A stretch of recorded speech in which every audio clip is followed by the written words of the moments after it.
ndipo patsani nkhani ndine sibongirezi yambo poyamba mitu yake. Mantha akuta anthu apantchito pomwe kampani zikukakamiza anthu obayitsa katemi wa COVID-19 zikuchuluka. Ndende yayikulu yakuzomba kuti kulakaidi ochuluka amene akubera anthu mdziko lino kudzera palamya.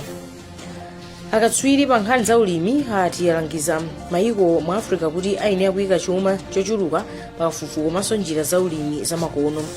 Ndipo mzamasewero timu yanyesa Big Bullets atsogola ndi mapoints 3 pa mndandanda wa paligi ya TNM. Tili ndizi komanso zambiri mukhale pomwepo. Kampani zina mdziko lino zikuoneka kuti zamba kutsatira mfundo yoti wosayezetsa ndi kubayitsa katemera wa nthenda COVID-19 asagwire ntchito. Kampani ya TNM mwachitsanzo yalamula ntchito yake wonse kuti akhale atabayitsa katemerayo pasanadutse masiku 10. Nayo kampani ya General Alliance Insurance Limited yalamula ntchito yake kuti apeke zotsatira za kuyezetsa kwawo kwa nthendayo pofika lolemba. Masozi Kasambara andi zambiri. Boma la Malawi likupitira kulandira katemera wa COVID-19 wa mitundu yosiyana-siyana, koma anthu ochepa ndi akulandira katemerayu poyerekeza ndi momwe boma ndi magulu ena okhuzidwa amaganizira, ndipo mliriwu ukupitirira kutenga mioyo. Ichi nchifukwa chake kampani zina zakhazikitsa lamulo lobayitsa mokakamiza. Tinena pano kampani ya TNM yalamula ntchito yake kuti akhale atabayitsa pasanadutse masiku 10. Kalata yochokera kwa mkulu wa kampani Arnold Mbwana yomwe ife taona yauza ntchitowa kuti apereke ziphaso zosonyeza kuti abayitsa katemerayo pamapeto pa masiku 10. Ndikuziwa kuti aliyense ali ndi ufulu, koma musayiwale kuti ufulu wina ndi okhala ndi moyo. Yatero mbali ina ya kalatayi ikukumbutsa ntchitowa za udindo wawo poteteza miyoyo yawo komanso ena. Kalatayi yaonjezera kuti kumayiko ena osabayitsa sauloda kugwira ntchito pa kampani komanso kubungwe. Mneneri wa TNM alimbani sapato wati mpase nthawi asanachende manga pa nkhaniyi, ndipo nayo kampani ya General Alliance Insurance Limited yamanga fundo yonga yomweyi. Kampani yalamula ntchito yake wonse kuti pofika lolemba sabata lamawa apereke zotsatira za kuyesa kwawo kwa COVID-19. Pomwe alephere kutero sawalola kupita ku ntchito ndipo aziwalemba mayina kuti ajomba malingana ndi kalata yomwe ife taona. Ndine Masozi Kasambara wa Zodiak. Nakali pa nkhani zakatemera modzi mwa anthu odziwika bwino pandale komanso yomwe anakhalapo president wa chipani cha Congress John Tembo alimbikitsa anthu kubayitsa katemera komanso kupempha kuti asamvere nkhani zabodza zokhudza katemera wa COVID-19.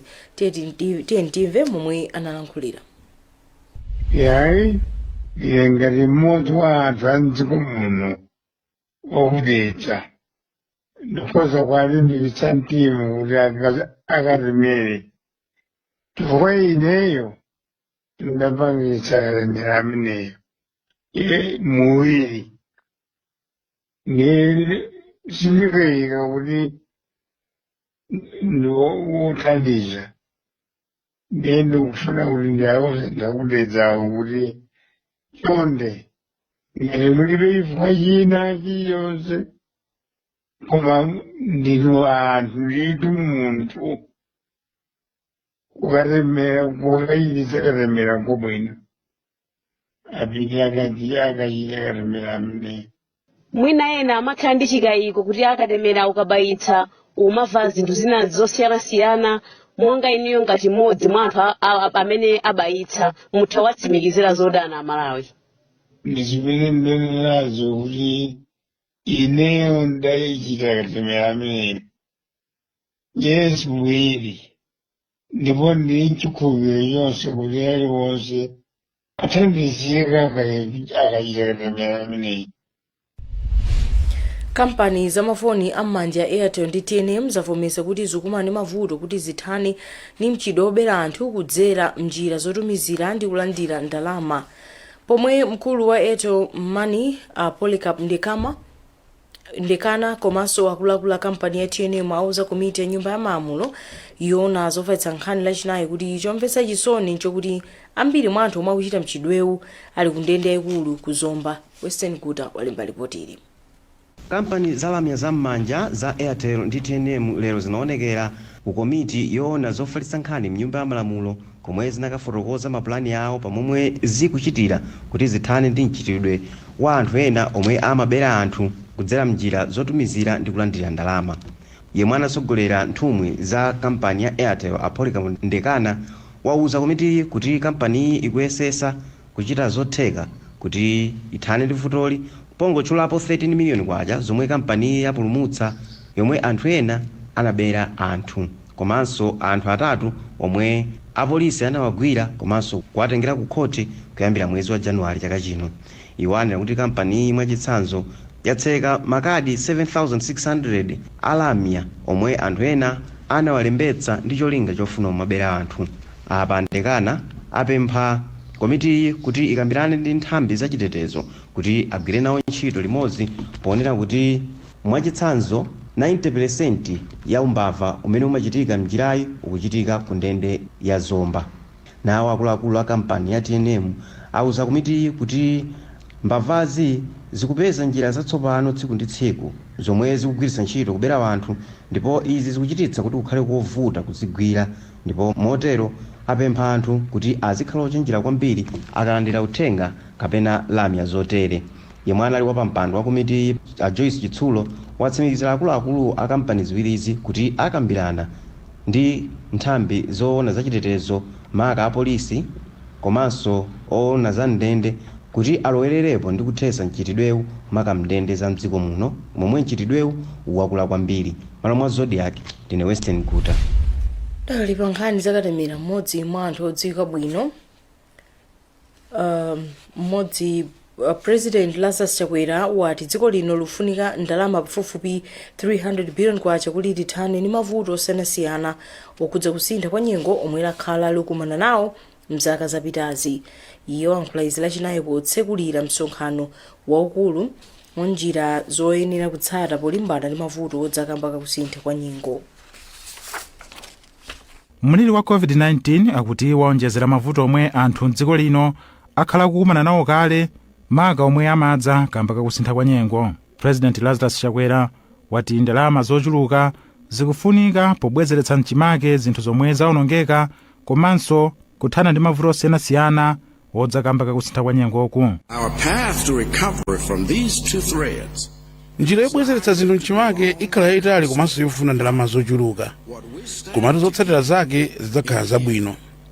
Monga dziko tikufunika ndalama pafupifupi 300 billion kwacha kuti zinthu zibwerere mchimake titakumana ndi vuto la kusintha kwa nyengo. 300 billion malai kwacha. Ndipo mkulu wa bungwe lona za mapulani zachitukuko mdziko lino la National Planning Commission, Dr. Thomas Munthali, naye wachenjeza kuti mavuto odzakamba kusintha kwa nyengo angasokoneze dziko lino pa mapulani ake achitukuko monga Malawi 2063. Let us just zero in on the 2015. Tieni tingoona momwe kusefukira kwa madzi kunachitira mchaka cha 2015. Zokolola pa ulimi wa chimanga zinatsika ndi 14%. Zokolola pa ulimi wa thonje zinatsika ndi 54%. Pomwe shuga yemwe dziko lino limakonza anachepa ndi 21%. Nthumwi ya bungwe la United Nations dziko lino Maria Jose Torres yati msonkhano kudzaza kusintha kwa nyengo omwe ukuchitika kulilongwe upereka mwayi wobweretsa poyera mavuto omwe dziko lino likumana nawo ndi kukawapereka ku msonkhano waukulu pa dziko lonse wa Conference of Parties. Pamwambo President Chakwera wakhazikitsa gulu la amayi lomwe lidzigwira ntchito zotukula ufulu wa amayi pa nkhani za kusintha kwa nyengo. Pali chiyembekezo chakuti mfundo zomwe zituluke pa msonkhanowo akazipereka ku msonkhano onga omwewu omwe uchitike pansi pa bungwe la Zodiak, komanso zina adzazitengera ku msonkhano wa chaka chino wa mayiko pa dziko lonse pa ntchito yolimbana ndi kusintha kwa nyengo. M'malo mwa Zodiak kuno kulilongwe, ndine Winston Kaimira. Wachiwiri kwa nduna yona za malo ndi chitukuko Abida Mia achenjeza anthu omwe akumanga nyumba za anthu ogwira ntchito za chitetezo mdziko lino kumchitidwe womanga nyumba zosalongosoka, ndipo iwo ati boma lidzagumula nyumba zoterezi. Amia ankhula izi lachitatu kalonga pomwe anayendera nyumba pa polisi ya Ipiana ndi pa chipata cha Songwe. Aramsuna Ningi walemba ripotiri. Pa 15 December chaka chatha, President wa dziko lino Dr. Lazarus Chakwera anakhazikitsa ntchito yomanga nyumba 10,000 yokhuza magulu azachitetezo pa Ipyana Police Unit mboma la Kalonga zimene kuzembekezeka kupindulira nthambi ya MDF, Malawi Police Service, Immigration komanso nthambi ya prison. Komabe kuperekedwa kwa katundu mochepera komanso mikangano yolimbirana malo ndi anthu kumene kugwiridwa ntchitoyi ati ndi zina mwa zinthu zimene zasokoneza ntchitoyi. Lachitatu wachiwiri kwa nduna yoona za malo Abida Mia anayendera ntchito yomanga nyumbazi ku Ipyana komanso ku chipata cha Songwe kumene anachenjeza misiri amene akugwira ntchitoyi kuti boma sinyengerera kugwetsa nyumba zimene akuona kuti zosalimba ndi cholinga choti achitetezo akhale ndi nyumba zolimba. Amia anaonjezera kuti ntchito yomanga nyumbazi ikatha idzathandize kwambiri kuchepetsa vuto la malo ogona limene azachitetezo akukumana nalo mdziko muno. Pasongwe apa tinachedwa chipata cha malo koma ku Ipyana aina kumaliza December and mwene ndikuonera manyumba amene adzatha. Kumbali yake mkulu woyang'anira kampani ya Fukumere Building Contractors Clement Mukumbwa ati ali ndi chikhulupiriro kuti ntchito yomanga nyumbazi itha kufika mwezi wa December chaka chino monga mwagwirizano ndi boma. Mboma la Kalonga boma likuyembekezeka kumanga nyumba zachitetezo zokwana 25 zimene zidye ndalama zokwana 1.3 billion Malawi kwacha. Malo mwa ZBS ndi Adams Clement undanika. Bungwe londesa chisankho la Malawi Electoral Commission lati ripoti lomaliza komanso malire atsopano madera aphungu zadziwika pofika kumatero kwa chaka chamawa. Wapampando wa bungwe ili Justice Chifundo Kachali wankhula izi kumzuzu pa msonkhano womva maganizo a anthu pa ntchito yogawanso malire atsopano. Ntchito iyi yakuti itenga ndalama zokwana 1.3 billion kwacha. Toera kumwenda andi ripoti ili. Wapampando wa bungwe loona za chisankho mdziko muno la MEC Chief Justice Chifundo Kachali wati chiyambireni kukumana ndi anthu komanso mabungwe osiyanasiyana maboma akalonga Chitipa, Rumphi komanso pano mu mzinda wa Mzuzu pa nkhani yofuna kugawa dera la phungu komanso la kansala. Komishoni iyi yalandira uthenga wabwino. Akachali komati anthu komanso magulu onse okhudzidwa akuyenera atenge nawo gawo pa ntchito yofuna kugawa maderawa pokhalapo pa misonkhano komanso kutumiza uthenga ku komishoni iyi. Msonkhano ngati walero unakhala wobwera munthu wina aliyense angathengoyenda kuchoka munsewu nkubwera. Koma ifa cha manambala a COVID tikuyenera kuti tizichepetsa nambala ya anthu okumana ndifake tinaita kuwapanga invite anthu mwapadera. Ndipo anthu amene tinasankhawo tinasankha anthu oti amayimirira anthu kumadera kwawoko, amayimiriranso zipani zawo, amayimirira ndi anthu amene ali ndi chidwi pa nkhani ngati zimenezi. Pambali pakukomana ndi anthu pamaso ndi pamaso tikuwawuzanso anthu kuti ali ndi ufulu olemba makalata kukapereka kwa DC maganizo awo. Ife kwa DC timakhala ndi officer wathu amene amati deki ndi amene angathe kulandira makalata amenewo. Ngati sangathe kulemba makalata angathe kutilembera email pa cwr@mec.org.mw kuti atipase maganizo awo. Poyankhulapo pa msonkhanowo ku Mzuzu lachitatu, mfumu ya mu mzinda wa Mzuzu Kondwani Brian Nyasulu ati ntchito yofuna kuunikira maderawa ndi yolandiridwa popeza kwa nthawi yayitali madera ena akhala asakutukuka kamba kuti ndalama zimakhala zochepa kuti zithe kufikira dera la phungu lonse. Tikawonjezera ma constituencies ndi ma ward zitithandizatu kwambiri because ndiye kuti zitukukotu nazonso tuzibwera tuzambiri. Mwamva kaletu anthu akudandaula malingana ndi ntchito za mawadi ndi constituency imodzi sizikukwaniritsidwa, and panopo tikawonjezera definitely kuzakhala kuti zitukuko zifika m'mawodi ndi ma constituency etu bwinobwino kuthandizatu anthu a Mzuzu. Bungwe loona za chisankho lati ripoti la momwe ntchito iyendere komanso mmene madera aphungu azawagawire ikuyembekezeka kutuluka kumathero a chaka chammawa. Malo mwa Zodiak kuno ku Mzuzu ndine Toera kumwenda. Mona Nkhani pano pa Zodiak tupatsa nzambiri posachedwa pa msatalikire.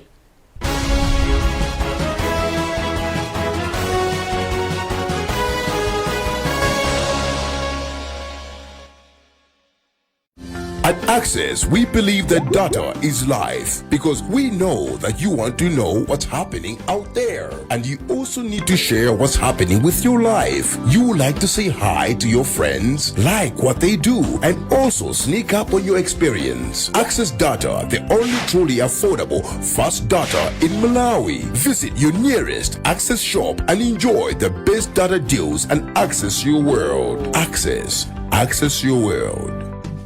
Mona Malawi anzanga.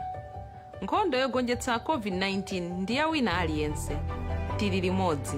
Ine ndinasankha kulandira katemera wa COVID-19 atangoyamba kuperekedwa. Chifukwa monga namwino, moyo wanga, umoyo wa odwala amene ndimawasamalira, abale anga, ndi dera langa, ndi zinthu zomwe ndimazika pa mtima panga kwambiri. Katemera wa COVID-19 anditeteza ine ndi ena omwe analandira katemerayo ku chiopsezo choti tingadwale mwakayakaya, kugonekedwa mchipatala, kapena kutaya moyo wathu chifukwa cha COVID-19. Kulandira katemerayo kutithandiza kuthana ndi mliri wa COVID-19 limodzi.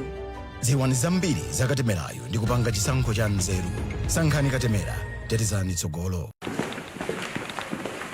I choose to be smart. I choose to live a simple and easy life. I choose not to line up to pay my bills. This is why I go digital. Jump the queue. Pay your Lilong Water Board bills through mobile banking. Or you can pay through mobile money, as I always do.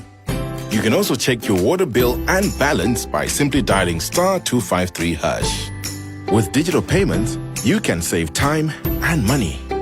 Be smart. Pay your bills on time. Lilongwe Water Board. Lilongwe Water Board. Portable water all the time for all.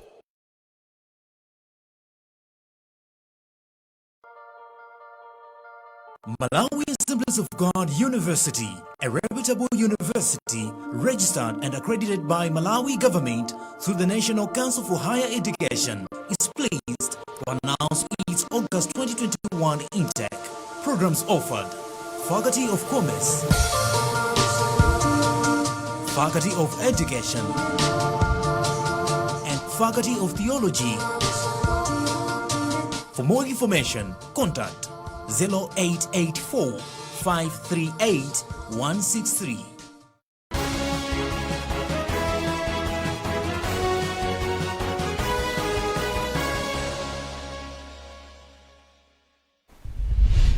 takulandani soto namiru ya nkhanizi. Atswiri pa nkhani za ulimi atalangiza maiko mu Africa kuti ayenera kuyika chuma chochuluka pa kafukufuku komanso njira za ulimi zamakono kuti athe kupeza phindu lochuluka kudzera mu ulimi. Wapampando wa bungwe la National Planning Commission Professor Richard Mkandawire wati maiko mu Africa sakupeza phindu loyenerera lomwe akuyenera kupeza pa ntchito yawo yokhudza ulimi kamba kuti sakuyika ndalama zokwanira pa njira zamakono zomwe zingabweretse zokolola zochuluka. Mawuwa agwirizananso ndi zomwe anayankhula Professor Kelvin Chika Urama wa kubungwe la African Development Bank. Awiriwa ayankhula izi lachitatu pamwambo ogawana nzeru zotukulira maiko mu Africa otchedwa ndi zotheka Eminent Speaker Series pa Chingerezi omwe anakonza ndi a National Planning Commission pamodzi ndi Amwapata Institute of Research. Report latsopano la Malawi Vulnerability Assessment Committee MVAC laonetsa kuti chiwerengero cha anthu omwe asowa chakudya mdziko lino chaka chino chatsika ndi 43%. Malinga ndi kalata yomwe wasayinira mneneri mlembi mu nduna za maplani achitukuko chachuma a Wilford Masanjala, Amalawi pafupifupi 1.5 miliyoni ndi wakufunika thandizo chakudya kuchoka pa 2.6 miliyoni achaka chatha. Chikondi Mphandi walemba ripoti ili.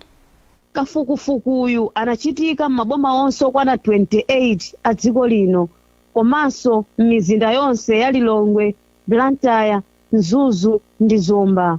Zomwe apeza ndi zoti chiwerengero cha anthu omwe akhudzike ndi njala chatsika. Kalata yomwe wasayinira ndi mlembi mu nduna ona za mapulani achitukuko a Wilford Masanjala wati anthu okwana 1.4 miliyoni ndi omwe akhudzike ndi njala mdziko muno, ndipo anthu oposera 1,250,000 ndi okhala m'madera a m'midzi. Amasanjala ati zotsatira za kafukufuku wa chakudyayu anawunikanso anthu omwe amakhala pa boma kuti adziwe momwe nthenda ya COVID-19 yakhudzira vuto la chakudya kwa anthu okhala m'matauni. Amasanjala ati kuchepa kwa chiwerengero cha anthu omwe akhudzika ndi njala ndi chifukwa choti anthu akolola chakudya chochuluka kutsatira kugwa bwino kwa mvula, komanso anthu anatha kugula feteleza ndi mbewu. Komano mabungwe osiyanasiyana apereka maganizo otani pa chiwerengero cha anthu omwe akhudzike ndi njala m'dziko muno?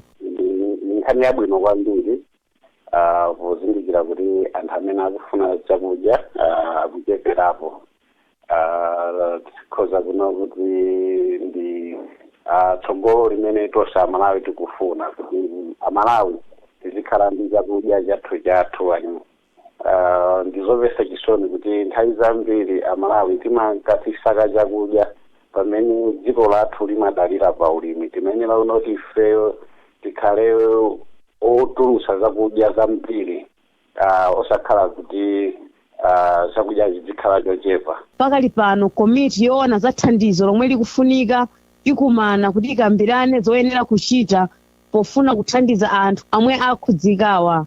Mametric tani achimanga okwana 35,290 ndomwe afunike, zomwe ndi ndalama zokwana 7.9 billion kwacha kuti zithandize mabanja omwe akhudzikawa. Kuchokera mboma ino ladedza m'malo mwa Zodiak, ndine Chikondi Niko Mphande. Ndipo chipani cha DPP chalangiza boma kuti limitse ganizo lake logulitsa kunja chimanga cholemera mametric tons 1 million potsatira ripoti la imvaki lomwe likuti Amalawi 1.5 million ali panjala panopa. Phungu wa DPP yemwenso ni mneneri wa chipanichi pa nkhani za ulimi a George Million auza Zodiak kuti auza kuti poona momwe mtengo wa feteleza wakwerera pali kuthekera kuti ambiri sadzakwanitsa kukolola bwino chaka chamawa. Mboma neno nyumba ya malamulo ya Chinyamata yayamba kukumana lachinayi ndi cholinga chofuna kupeza mayankho pa nkhani zomwe zikuphinja ufulu wa mwana monga kugwiridwa, maukwati okakamiza komanso kusoweka kwa sukulu za sekondari. Spika wa nyumbayi Trifonia Kaduya wauza Zodiak kuti ana ambiri mboma neno akusiyira sukulu panjira kamba kotalika kwa mtunda kuti akapeze sukulu. Steve Kalungwe walemba ripoti ili.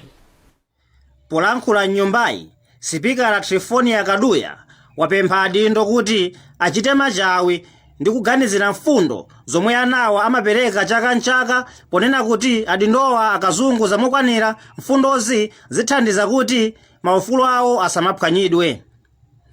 Kaduya wati mwachitsanzo mboma la neno kulibeko sukulu ya boarding, kulibeko sukulu yogonera konko zomwe zikupangitsa kuti achinyamata ambiri azilekera maphunziro awo panjira. Iye anapitirira kunena kuti msukulu zambiri za primary mulibe madzi a ukhondo zomwe zikuyika pa chipinjo ana zomwe zikuyika pa chiopsezo ophunzira kumuliri wa COVID-19 komanso typhoid. Insert Kaduya. Adonex Bengo aku Save the Children apempha adindo kuti aunikire mfundo zomwe anawa apereka ngati akufunitsitsa kuti maufulu a mwana mdziko muno akhale otetezedwadi. Insert Donex. Koma poyankhapo wachiwiri kwa nkhala pa mpando mu komiti ya ku palamenti yoyang'anira wana komanso chisamaliro cha wanthu a Bernard Chitekwe anatsimikizira anawa kuti boma likuchitapo kanthu, ndipo mwachitsanzo ati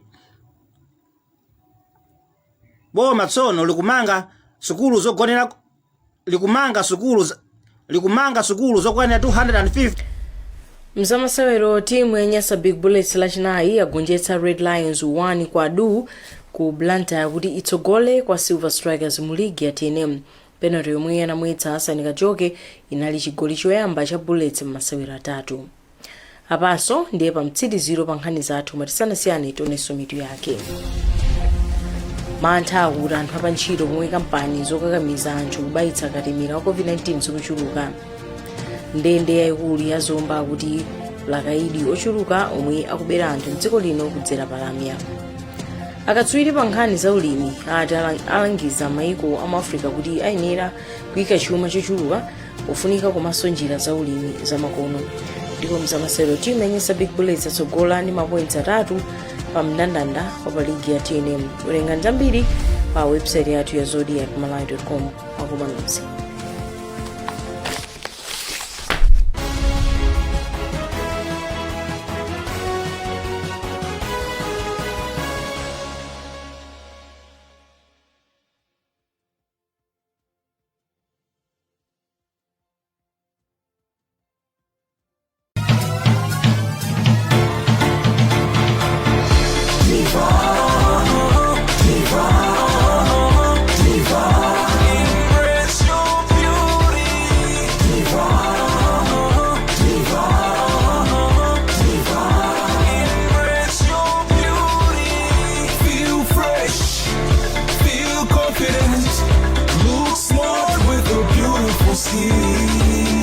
Feel fresh, feel confident, look smart with a beautiful Diva, diva, embrace your beauty.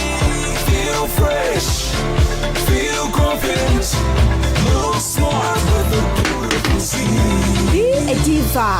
Quality products from Rab, your trusted partner since 1983. There is a Chinese concept called Kung Fu. It means supreme skill from hard work, practice, passion, and dedication. At Hallmark Group Limited, through 10 years of consistently innovating and delivering the best quality, we have Kung Fu. From signage, digital large format printing, offset printing, screen printing, embroidery, branding and supplying of top-of-the-range promotional and marketing materials to stationery, hardware and general suppliers, Hallmark Group Limited has become a market leader, setting and exceeding the highest standards in our industry. We combine the latest technology in the game with the passion and the unmatched skill of our people to guarantee top quality every time. And here's the best part. It's all affordable. Talk to us on 0992 563 010 or 0888 881 909. Hallmark Limited, the only way. Malawi has been stagnant due to the lack of mindset change. Wealth creation starts with deprogramming the mind of every individual in the economy into a new way of thinking and doing things. Mindset change will cause a positive impact on business, corporates, government, and the nation at large, leading to a boost of wealthier people in Malawi. Sycamore Consult Limited has organized a wealth creation conference with every Malawian in mind. The conference is going to be on the 27th of August at Crossroads Hotel in Blantyre from 8 a.m. to 5 p.m. The guest of honor is going to be the Right Honorable Dr. Salus Chilema, the Vice President of Malawi, and the other speakers with various topics. Mindset change comes from a willing attitude to learn and to grow. Put the book aside for now and attend Sycamore Consult Wealth Creation Conference to adopt and to change your attitude, to get the knowledge and acquire the skills you need to become a wealth creator of your life. To register, call 0999 034 122, 099 616 8895, 099 77 34 675, or call our ground line 018 28 108, 018 28 109, or email info@sycamoreconsult.org. Sycamore Consult Limited, leading training and consult experts.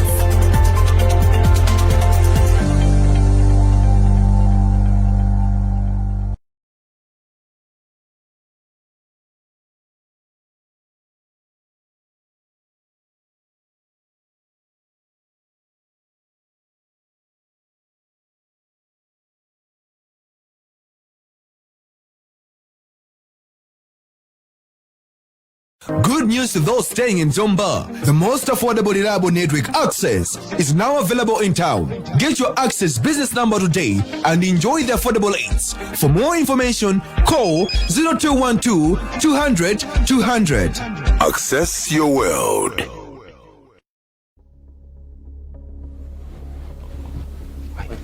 Hide me. Hide me.